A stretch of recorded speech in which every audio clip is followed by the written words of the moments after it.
Tonight, K24 TV is in possession of very critical and crucial CCTV footage of the suspect accused of butchering a young woman in an Airbnb within Kasarani, along the famous TRM drive here in Nairobi County. The CCTV footage which you have since obtained highlights a man who perhaps was on a mission. The CCTV footage shows the suspect dressed in a black trouser, a black jumper, a blue t-shirt with glasses and a white cap.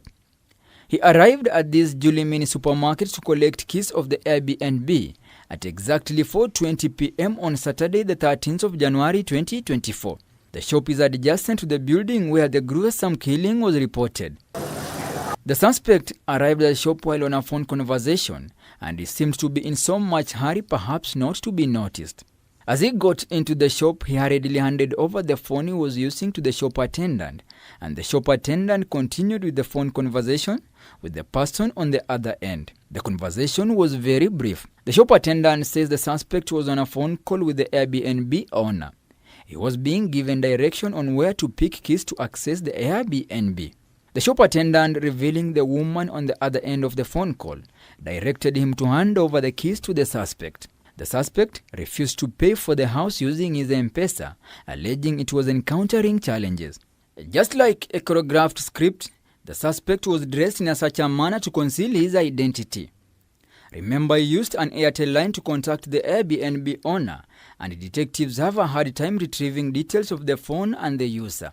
Furthermore, he had just refused to make payments through M-Pesa. Police believe the man had a clear plan of what he wanted to achieve. As we analyze the CCTV footage, we further realize the suspect was carrying a bag. It is this bag where detectives believe he was hiding the saw he used to slaughter the young girl.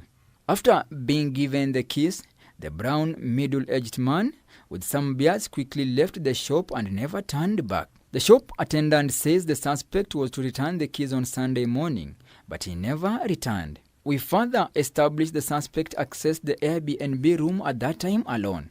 It is believed the young woman also came alone and joined him in the wee hours of the night. No one saw the lady arrive. This means neither the CCTV nor neighbors saw the two together. However, these neighbors say he saw the suspect access the Airbnb at around 4 p.m. and never got out of it. Mlango kuangalia my left side kulipigia kuna hiyo nyumba, tukaangalia na huyo jamaa pia alikuwa anafungua mlango, alikuwa amevaa miwani, akona ndevu na kofia black. So tukiangaliana alikuwa amebeba I think ni pombe kwa nini, kwa bahasha. Ni vile nilimwona mimi nikiteremuka. Na alikuwa mtu mkubwa, mdogo, ni mtu unaweza kumbuka ukimwona? Mtu nikimwona hivi sura naweza muona alikuwa kijana, alikuwa mkubwa, si mrefu sana, si mdark, chocolate kiasi. Our investigations of the mobile phone used by the suspect reveals his location before proceeding to the crime scene was within Ruaka in Kiambu. Police are probing to know if he used a taxi to get to the crime scene or he used other means.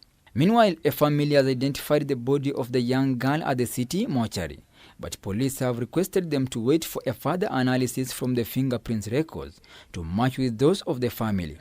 Remember, after the horrific murder, the suspect left with the head of the woman. He later tied her body in bed sheets and black paper bags and then disposed her body here near a dustbin. Nikifika hapo chini nikapata paper bags zimekuwa wrapped.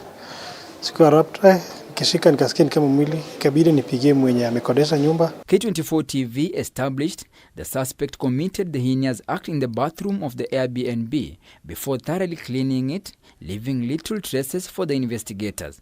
As this unfolds, the government has given a firm direction to all Airbnb owners in the country to manage and keep records of all their clients. Police are also holding the owner of this Airbnb for having given out her house without collecting critical data from the suspect. Hakuna siku taruhusiwa kuruhusu mtu aingie ndani bila kuchukua details zake in person. Sasa lazima uchukue details za watu wote wahusika. Lazima. Apart from escaping with the deceased head, the suspect walked away with her mobile phone and all her clothing. Kichwa hakuna. Miguu zote mbili zimekatwa, ziko kando kando, then from here to hapa hizo zimewekwa kwa jwala moja, mguu moja side moja, side moja. Just recently, K24 TV exposed another troubling homicide within an Airbnb in South B, Nairobi, and police now say the trend is worrying on how criminals have turned into using Airbnbs to carry out their criminal activities, targeting young girls through sexual expertise. Franklin Wala, K24 TV.